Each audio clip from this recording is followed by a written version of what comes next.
a message that we are outraged and we are going to participate in democracy regardless. More than 1 in 10 Democratic voters in Michigan voted uncommitted in the state's Democratic primary.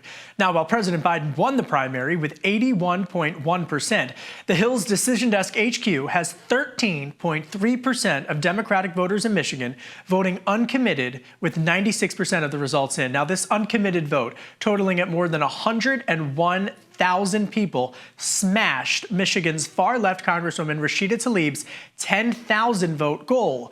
Tlaib has been bucking President Biden and the state's Democratic governor, Gretchen Whitmer, in mobilizing an anti-Biden effort because she is against the U.S. supporting Israel in its war against Hamas. Michigan is a state that former President Donald Trump won in 2016 by just 0.2% against Hillary Clinton. And in 2020, Biden won it back, but he only did it by just 2.8 percentage points.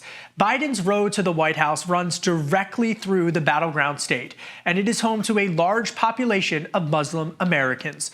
But the results are a blaring siren for the Democrats who are looking to replicate the 2020 Progressive Coalition. Joining me now with the latest is my friend and colleague, The Hill's Julia Manchester. Julia, could Rashida Tlaib cost President Biden the election in 2024? Well, if the election comes down to Michigan, like a lot of times it does in some of those swing states, she could pose a real threat to the head of her own party. Look, we know that Arab American voters, Muslim American voters, that greater Detroit area, including Dearborn, they are very much the backbone of the Democratic coalition in Michigan. So if they don't show up to the polls in November, that could play a major role in the results in Michigan. However, Kevin, a lot of Democratic and Republican operatives I speak to are very quick to note that once Biden, assuming the nominees are Biden and Trump for their respective parties, that's set in stone and it really starts to sink in for a lot of voters, that may be a motivating factor for a lot of these voters to choose between a President Biden and a former President Trump. It's simply too early to tell. However, we do know that this voting bloc, this very critical voting bloc, are very unhappy with President Biden's handling of the war. Well, specifically with Congresswoman Rashida Tlaib, what is she saying that she's going to do from here? Well, she's saying, the goal of voting uncommitted was to send these uncommitted delegates to the Democratic National Convention later this year to try to, impact that process. However, look, once it gets to the general election, though, and Biden is the nominee, you're going to have these voters really forced to pick between a Biden and a Trump if they are the nominees. And we know that former President Trump is very pro-Israel in his own right. So you have to wonder, how these voters would make this decision to vote for Biden or even stay home. That convention could be very, very interesting, especially if Tlaib is able to mobilize an effort to attend that convention. And Rashida Tlaib's sister has emerged as a far-left force in her own right. So what is your reporting telling us about her? Yeah, so her sister Layla is the head of this Listen to Michigan campaign, which is a part of this, effort to push back against President Biden's handling of the war, part of the uncommitted push. And it's, certainly making a splash in Michigan. It's having an impact. You are having these voters led by, in many ways, both of the Tlaibs, Rashida Tlaib and her sister Layla, essentially saying, we're not happy with this war. You're going to have to work for our votes in terms of your handling of the war. So it's certainly having an impact. And you're seeing both of these sisters making an impact and making inroads when it comes to this internal battle within the Democratic Party on how to handle this war. It's going to be interesting to see if Layla Elabad, the sister, if she seeks office and runs for office. Well, we're going to have to wait and see on that front. Meanwhile, for Republicans, former President Donald Trump, he won the GOP Michigan primary with 68% support. But Nikki Haley managed to pick up 2 delegates, and she got 26.5%. That's according to the Hill's Decision Desk HQ. I mean, turnout among Republicans, Julia, I was looking at the tally, 1.1 million Republicans showed up to vote in Michigan, and turnout was just more than 700,000 votes counted for the Democrats. So as you're looking through these numbers on the decision desk, what are you gleaning? Any new insights about who's more motivated to show up to the polls?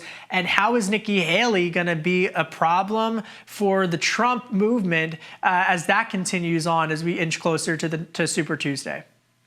Yeah, Kevin. So Nikki Haley, after these results in Michigan, she performed worse in Michigan than she did in South Carolina. That's no surprise. South Carolina is obviously her home state. She spent a lot more time campaigning in South Carolina. But at the same time, though, we do know that Michigan is also home to suburban, independent, and moderate Republican primary voters. And you are seeing that even though former President Trump ended up winning Michigan outright last night, there are still cracks in that coalition on the Republican side. So in terms of the future for Nikki Haley, I mean, I think we're going to see her go on to at least Super Tuesday. Her campaign is continuing to fundraise, even though they lost the crucial backing of Americans for Prosperity, that funding from the Koch brothers that was really helping propel her campaign. But she's going on, and there clearly is an appetite for someone other than Trump. The problem is it enough within the Republican primary electorate itself? It seems like,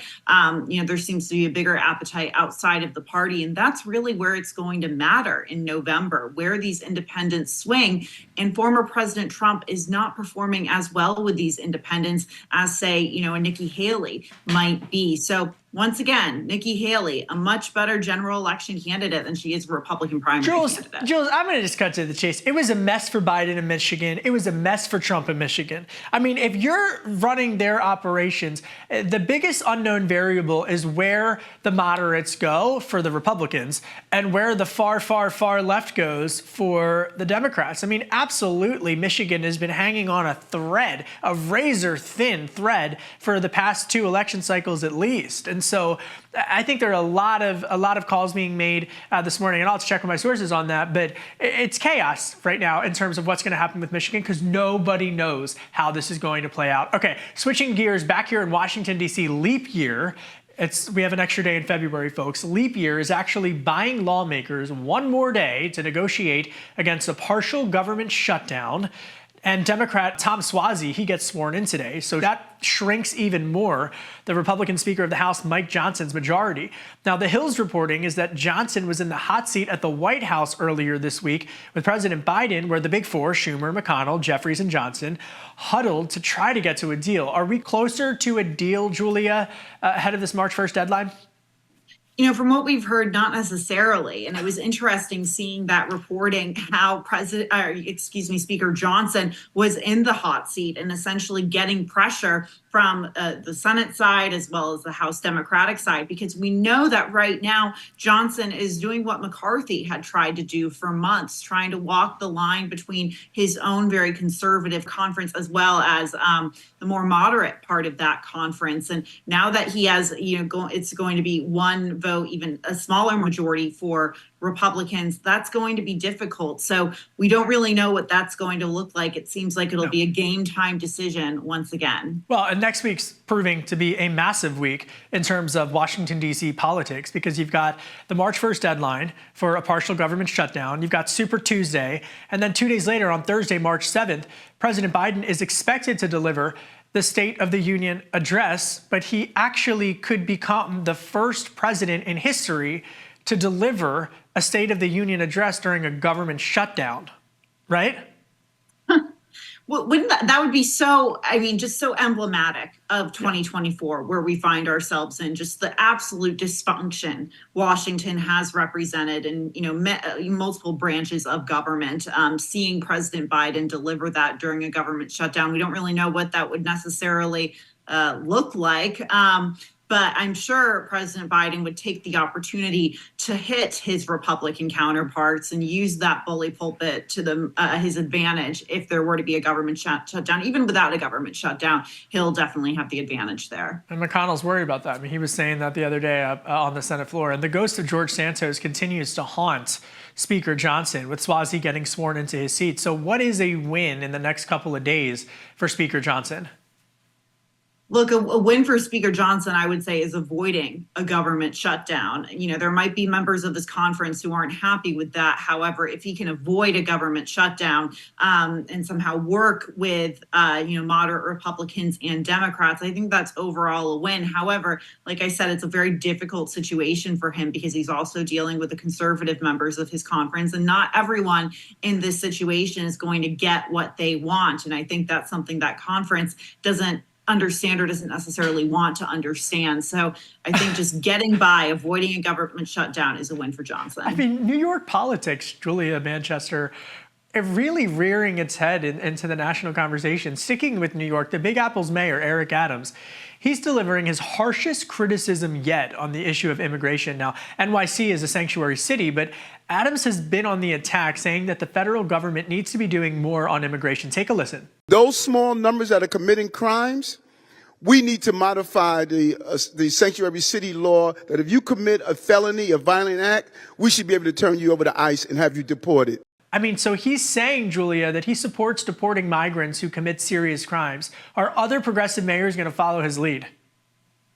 I think you're going to see, I don't know if necessarily other Democratic mayors or progressive mayors in the country, but you're starting to see Democrats from other, blue cities starting to follow that lead. I mean, we've heard, other Democrats from cities like Chicago complain about the situation. So I think, more moderate Democrats understand that this is a real problem. And if you have people in other blue cities looking to New York and seeing what's happening there, knowing that New York is obviously its own situation, but that certainly does have some warning signs for what happens back in their districts, their cities politically. Manchester, yes or no, before I let you go, does the government shut down on March 1st?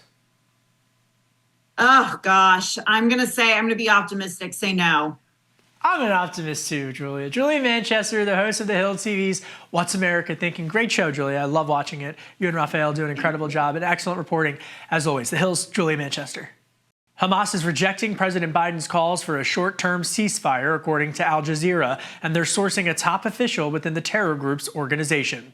President Biden had said earlier this week that he was hopeful that Israel and Hamas would agree to a short-term ceasefire by this upcoming Monday.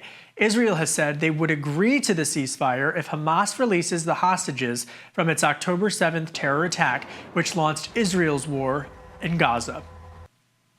In Trump's Georgia election interference case, Fulton County District Attorney Fani Willis's divorce lawyer testified that he does not remember Willis's romance with Nathan Wade, one of her prosecutors, and when that romance began.